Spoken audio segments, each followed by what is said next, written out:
ओम नमः चंडिकाय। माँ भगवती की कृपा सदा सर्वदा आप सभी पर बनी रहे, आप सभी की मनोकामनाएं पूर्ण हो। आज श्री दुर्गा सप्तशती में आप सुनेंगे अध्याय 9 और 10। आज नवरात्रि का 5वां दिन है और आज माँ स्कंद माता की पूजा का दिन है। अगर आप जानना चाहते हो माँ स्कंद माता की पूजा विधि, बीज मंत्र, स्तुति मंत्र, भोग, प्रेरंग, कथा और आरती के बारे में, तो इसकी वीडियो हमारे चैनल पर अपलोडेड है, आप जरूर देखिएगा। पहले सुनिए अध्याय 9 जिसमें निशुंभ वध का वर्णन किया गया है।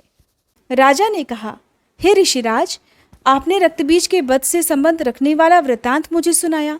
अब मैं रक्तबीज के मरने के पश्चात क्रोध में भरे हुए शुंभ और निशुंभ ने जो किया मैं सुनना चाहता हूँ।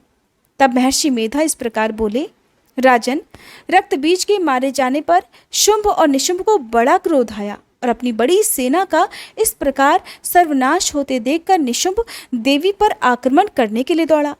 उसके साथ बहुत से बड़े बड़े असुर देवी को मारने के लिए दौड़े और महापराक्रमी शुंभ अपनी सेना सहित चंडिका को मारने के लिए बढ़ा।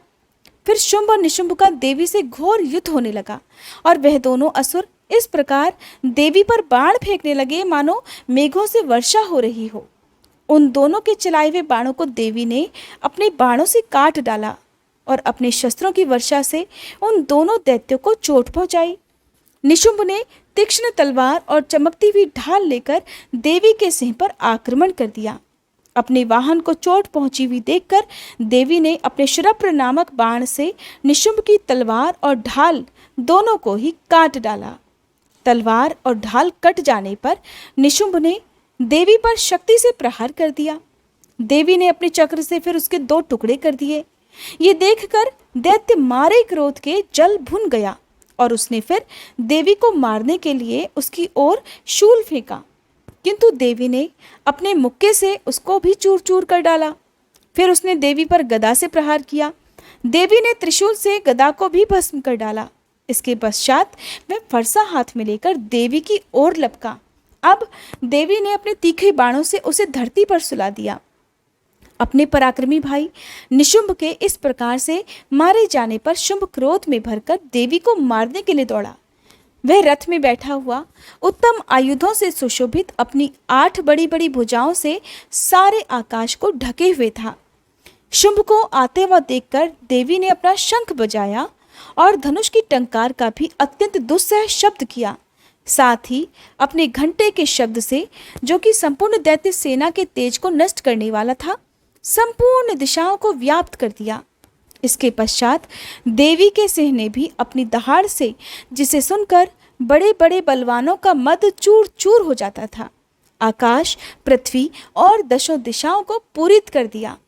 फिर आकाश में उछलकर काली ने अपने दोनों हाथों और दांतों को पृथ्वी पर पटका।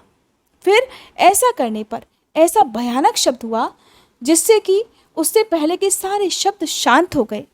इसके पश्चात शिवदूती ने असुरों के लिए महाभय उत्पन्न करने वाला अट्टहास किया, जिसे सुनकर सब दैत्य थर्रा उठे और शुंभ को बड़ा क्रोध आया। फिर अंबिका ने उसे, अरे दुष्ट, खड़ा रहे कहा तो आकाश से सभी देवता जय हो बोल उठे। शुंभ ने वहां आकर ज्वालाओं से युक्त एक अत्यंत भयंकर शक्ति छोड़ी, जिसे आता देखकर देवी ने अपनी महोल्का नामक शक्ति से उसे काट डाला। हे राजन, फिर तो शुंभ के सिंहनाद से तीनों लोक व्याप्त हो गए और उसकी प्रतिध्वनि से ऐसा घोर शब्द हुआ जिसने इससे पहले के सभी शब्दों को जीत लिया। शुंभ के छोड़े हुए बाणों को देवी ने और देवी के छोड़े हुए बाणों को शुंभ ने अपने बाणों से काटकर सैकड़ों और हजारों टुकड़ों में बदल दिया। इसके बाद जब देवी चंडिका ने क्रोध में भरकर शुंभ को त्रिशूल से मारा तो वह मूर्छित होकर पृथ्वी पर गिर पड़ा। जब उसकी मूर्छा दूर हुई तो वह धनुष लेकर आया और अपने बाणों से उसने देवी काली तथा सिंह को घायल कर दिया। फिर उस राक्षस ने 10,000 भुजाएं धारण करके चक्र आदि आयुधों से देवी को आच्छादित कर दिया। अब भगवती दुर्गा ने कुपित होकर अपने बाणों से उन चक्रों तथा बाणों को काट डाला। ये देखकर निशुंभ हाथ में गदा लेकर चंडिका को मारने के लिए दौड़ा। उसके आते ही देवी ने तीक्ष्ण धार वाले खड्ग से उसकी गदा को काट डाला। उसने फिर त्रिशूल हाथ में ले लिया। देवताओं को दुखी करने वाले निशुंभ को त्रिशूल हाथ में लिए हुए आता देखकर चंडिका ने अपने शूल से उसकी छाती पर प्रहार कर दिया और उसकी छाती को चीर डाला। शूल विदीर्ण हो जाने पर उसकी छाती में से एक उस जैसा ही महापराक्रमी दैत्य ठहर जा कहता हुआ निकला। उसको देखकर देवी ने बड़े जोर से अट्टहास किया। अभी वह दैत्य बाहर निकलने भी नहीं पाया था कि उसका सिर अपनी तलवार से काट डाला। सिर के कटने के साथ ही वह पृथ्वी पर गिर पड़ा। फिर सिंह दहाड़ दहाड़ कर असुरों का भक्षण करने लगा और काली शिवदूती भी राक्षसों का रक्त पीने लगी। कौमारी की शक्ति से कितने ही महादैत्य नष्ट हो गए। ब्रह्माणी के कमंडल के जल से कितने ही असुर समाप्त हो गए। कई दैत्य माहेश्वरी के त्रिशूल से विदीर्ण होकर पृथ्वी पर गिर पड़े और कई वाराही के प्रहारों से छिन्न भिन्न होकर धाराशायी हो गए।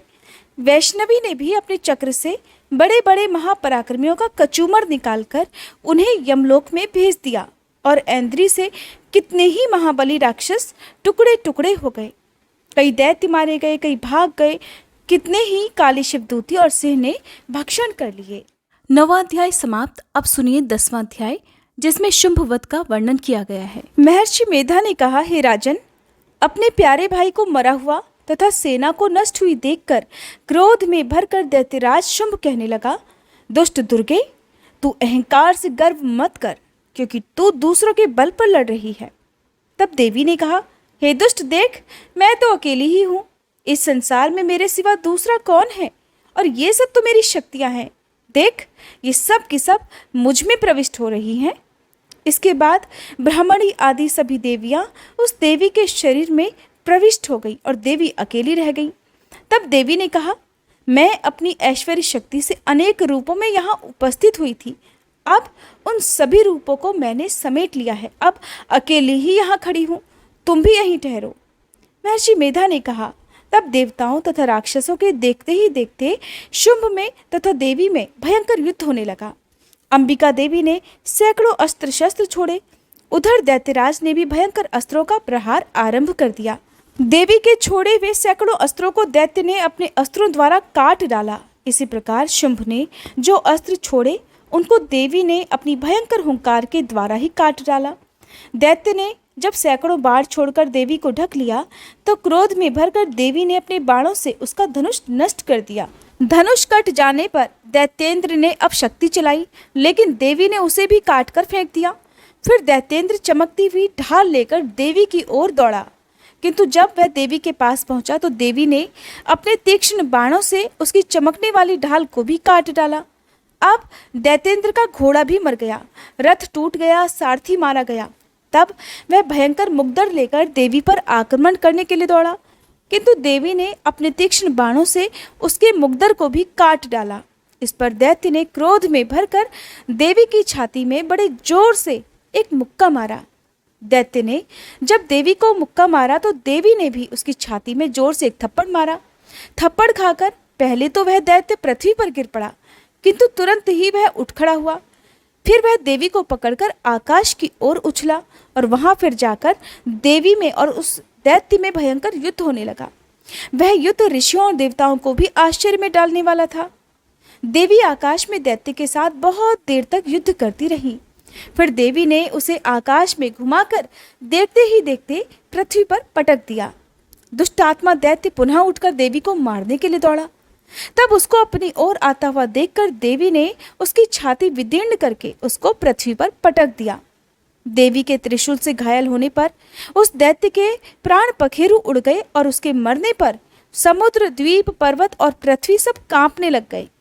फिर उस दुष्टात्मा के मरने से संपूर्ण जगत प्रसन्न और स्वच्छ हो गया, आकाश निर्मल हो गया।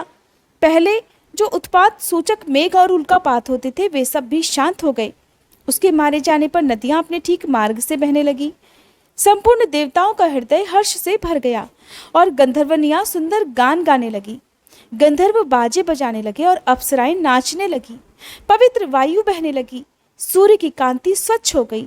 यज्ञशालाओं की बुझी हुई अग्नि अपने आप प्रज्वलित हो उठी और चारों दिशाओं में शांति फैल गई। आज के अध्याय समाप्त। अगर आपको वीडियो पसंद आई हो तो वीडियो को लाइक, शेयर और चैनल को सब्सक्राइब करना मत भूलिएगा।